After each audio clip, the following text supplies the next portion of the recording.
If you've paid close attention to the NBA this year, you've noticed that our Final Four features two teams, the Suns and the Clippers, that have never won an NBA Finals, and two teams, the Bucks and the Hawks, that haven't won in a long time. The Bucks' last title came in 1971. The Hawks' last title came in 1958. They weren't even in Atlanta when they won that. They were in St. Louis. Really? They were the St. Louis Hawks in 1958. St. Louis Hawks. So, what that led us to think was, in the NFL this season, who could be the big surprise team? The team that's never won a Super Bowl before, who could end up showing up and winning a Super Bowl? Take a look at this graphic. It's going to give you the odds for all the teams that have never won a Super Bowl. Now, there are a few teams on there that we're leaving off the list.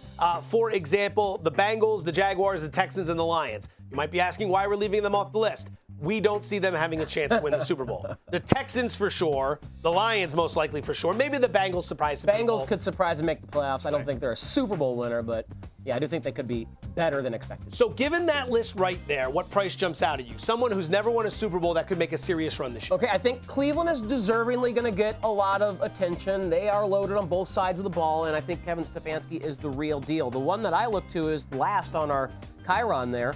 Is that what we still call that in 2020, a Chiron 21? I do not know.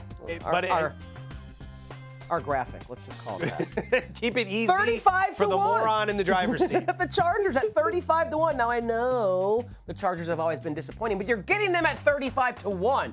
And let's look at the talent this team has. A quarterback who dominated as a rookie and is ready to make a year 2 leap. Joey Bosa and Derwin James, two top 5 talents at their position on defense. Anthony Lynn out, Brandon Staley in. Seemingly a big coaching upgrade based on what Staley did as his 1 year as a defensive coordinator with the LA Rams, turning them to the #1 defense in the NFL. Oh, by the way, defense isn't even his calling card. He was a quarterback in college, and offense is what he knows better than defense. So he's a well-rounded coach who should schematically make this team way, way better than Anthony Lynn.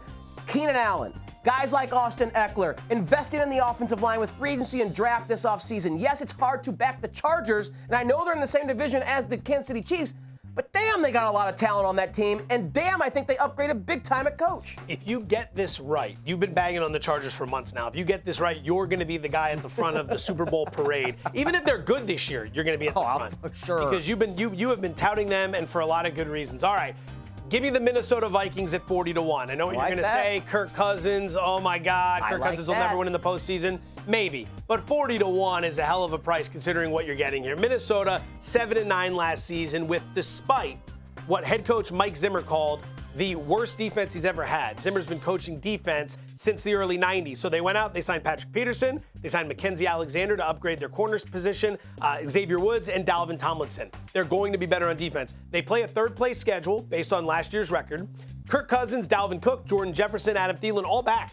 4th in total offense last year. Yeah. So if you got a top 5 offense with a revamped defense and a third-place schedule, you're going to have a shot. Fans in the stadium is huge for Minnesota as well. 3-5 last year at home with no fans, 6-2 at home the year before. They need that crowd noise. Oh, and Aaron Rodgers might not be in the division anymore. He might not be, and even if he is, it just feels like they're not going to be able to just walk right through all those issues. They'll still be good. Especially if he's not. They are the prohibitive favorites in that division. You can cross Detroit out. Bears, Packers without Rodgers, You and I sitting in this room touting the Chargers and the Vikings. Two teams that have never even come close, but hey. The Vikes have been there like 4 times. They've smelled it.